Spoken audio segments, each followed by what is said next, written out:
Bonjour à tous, c'est ActuSport.fr et aujourd'hui on se retrouve pour une nouvelle vidéo. Et dans cette vidéo, on va donc faire mon équipe type de la Ligue 1 Uber Eats pour la mi-saison 2023-2024. On va donc commencer sans plus tarder avec le poste de gardien de but. Au poste de gardien de but, j'ai choisi de mettre Marcin Bulka, le gardien de l'OGC Nice. J'ai trouvé qu'il a fait un très bon début de saison avec l'OGC Nice et il a fait des très bons matchs. C'est lui qui a le plus de clean sheet en Ligue 1. Et franchement, Marcin Bulka, cette année, je le trouve assez imposant dans ses cages. Enfin, il est très grand, il va très vite au sol. Enfin, franchement, pour être allé voir un match de l'OGC Nice au stade, je crois que c'était le match face à Reims. Je l'ai vu, moi, je trouve que franchement, il a, enfin, il est vraiment très bon en termes d'arrêt. Enfin, je le trouve assez incroyable cette saison. Au poste de défenseur gauche, j'ai donc opté pour Melvin Barr. Ça a été très difficile de choisir, on va dire, mon latéral gauche, parce que il y en a beaucoup qui ont été très bons, mais il n'y en a pas eu un qui est vraiment sorti du lot. J'ai choisi quand même Melvin Barr parce que je trouve que sa saison avec l'OGC Nice, enfin son début de saison du coup, est quand même incroyable parce qu'il part vraiment de très loin. C'est-à-dire que Melvin Barr l'année dernière avec l'OGC Nice, c'était vraiment pas fameux, enfin limite nul quoi. Il était même plus titulaire. Mais alors là, il est revenu sur les terrains là, c'est assez incroyable.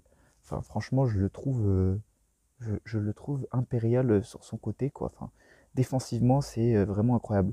Offensivement, il a encore du mal, mais franchement, défensivement, c'est incroyable. J'aurais pu mettre Lucas Hernandez aussi, qui est franchement bon avec le Paris Saint-Germain, ou Ever Machado avec Lens. Mais bon, j'ai choisi de mettre Melvin Barr. Maintenant, on va aller sur mes deux centraux. Mes deux centraux que j'ai choisis, c'est Dante et Lenny Yoro. Donc j'ai choisi Dante parce qu'avec Nice, enfin la défense de Nice est incroyable, on va dire un peu de partout. Elle a un peu un petit bémol sur son côté droit, sur le latéral droit, mais franchement, en termes de défense, elle est incroyable. J'ai choisi Dante parce qu'il a de l'expérience. Enfin, moi, quand je le vois jouer, j'ai l'impression que rien ne peut passer là où il y a Dante. Enfin, franchement, Dante, il est incroyable. Il a encore un peu de mal, on va dire qu'il a quand même du mal avec sa vieillesse. Enfin, il peut vite se faire prendre de vitesse, mais bon, il est quand même en charnière avec Todibo qui arrive à compenser ça. Mais sinon, je le trouve incroyable. Et puis l'autre, Lenny Yoro, le jeune défenseur central de Lille, pardon. Il est franchement, enfin, il est très bon quoi. Enfin, pour son âge, enfin, je pense pas qu'il va rester très longtemps au LOSC, hein. Avec sa saison, franchement, je le vois partir assez rapidement. Malheureusement pour notre Ligue 1. Enfin, j'espère qu'il restera en Ligue 1, mais j'ai du mal à y croire.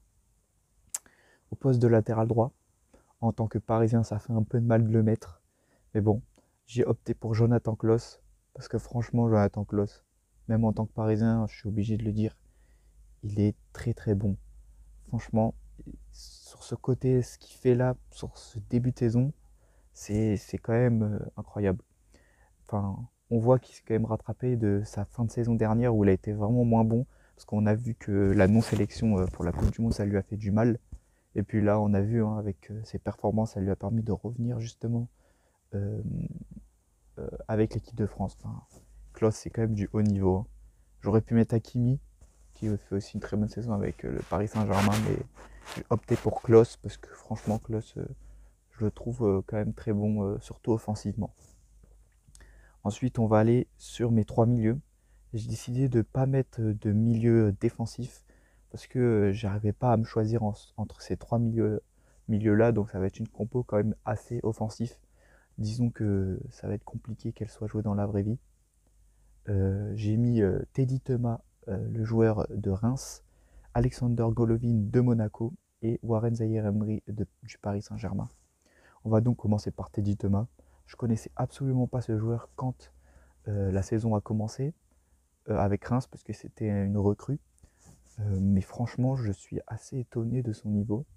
Je trouve qu'il est combatif sur un terrain, enfin, il est présent quoi. Je le trouve assez extraordinaire. Enfin, je trouve que son niveau de jeu est quand même assez extraordinaire. Donc j'ai décidé de le mettre dans ce milieu de terrain. Ensuite, Golovin, bah, il montre ce qu'il sait faire, hein, parce que les dernières saisons, il ne le montrait pas. Là, on est en train de voir quand même ce qu'il sait faire sur un terrain. Donc les frappes de loin, les récupérations de balles, même si c'est pas son point fort, hein, les récupérations de balles bien sûr. Mais franchement, il nous fait du Golovin, quoi. Ensuite, Zaïre Emery, que dire de ce joueur? Même pas 18 ans. Le mec, il est devenu titulaire indiscutable au Paris Saint-Germain, au-dessus de tous les milieux de terrain qui jouent avec le Paris Saint-Germain. Enfin, quoi dire de ce joueur? Vous connaissez tous, hein, ce joyau qui est en Ligue 1 Uber Eats. On espère qu'il restera pendant plusieurs années au Paris Saint-Germain. Ou, enfin non, au Paris Saint-Germain, on espère en tout cas. Enfin bon, on va lui laisser du temps, mais pour l'instant, c'est vraiment beau. Sinon, en termes du milieu de terrain, j'aurais pu aussi mettre Ben Taleb de Lille, qui fait aussi un très bon début de saison. Ugarte aussi avec le Paris Saint-Germain, qui a été très très bon, mais vu que sur la fin de saison, enfin la fin de partie de, du début de saison, là, il a été beaucoup moins bon, donc il méritait pas sa place, quoi. Ensuite, on va passer là maintenant aux trois postes qui intéressent le plus les gens, les postes d'attaquants.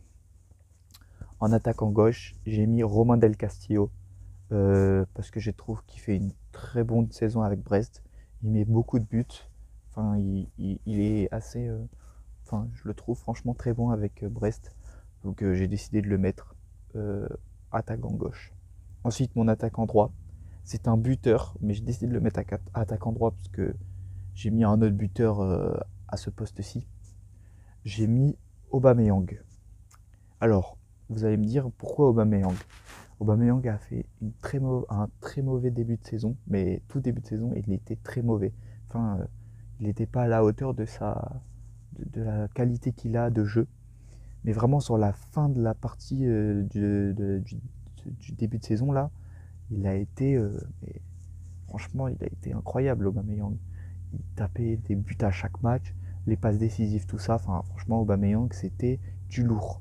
Enfin, moi, j'ai été choqué. Je pensais pas qu'il allait, comment dire, changer son niveau de jeu aussi peu de temps. C'était peut-être, il fallait peut-être un petit temps d'adaptation. Après, on n'attend justement pas de l'adaptation sur ces grands joueurs comme Aubameyang, mais en tout cas, c'est le cas de le dire.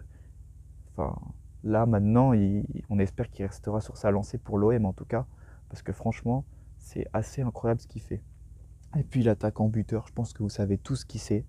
On est obligé de le mettre, même si on peut penser parfois qu'il est moins bon que chaque année. Mais c'est tout le temps lui le meilleur buteur de la Ligue 1, c'est Kylian Mbappé. On est obligé de le mettre, hein. On ne peut pas mettre quelqu'un d'autre, parce que Kylian Mbappé, c'est du haut niveau.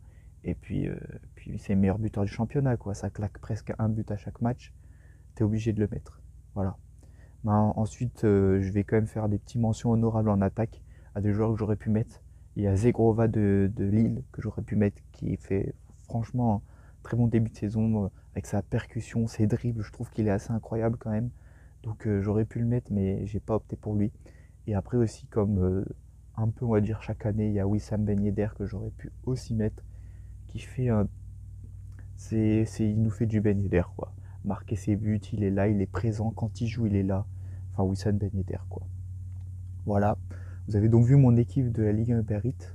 J'espère que la vidéo vous aura plu. J'espère aussi que, que mon 11, vous le trouvez bien. Et puis, j'aimerais bien avoir vos avis justement sur mon 11 de la Ligue 1 Uber Eats que j'ai fait. Et n'hésitez pas à marquer en commentaire votre 11 à vous.